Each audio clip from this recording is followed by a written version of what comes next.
Halo guys, selamat siang. Itu dia tanaman yang sudah langka sekarang. Kalau di tempat kami namanya itu pigi-pigi. Pigi-pigi itu adalah makanan burung. Segala jenis burung suka dengan pigi-pigi ini.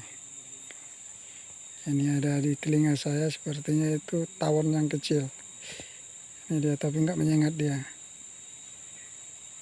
Ini guys, namanya pigi-pigi. Tumbuhnya di batang-batang kayu. Itu dia. Ini dia guys, pigi-pigi makanan ikan dan makanan burung. Sekarang kita lagi berada di dekat perbatasan antara Ekna Birong dengan Lubuk Godang di dalam hutan, dalam kebun sawit. Itu dia, ada pigi-pigi guys.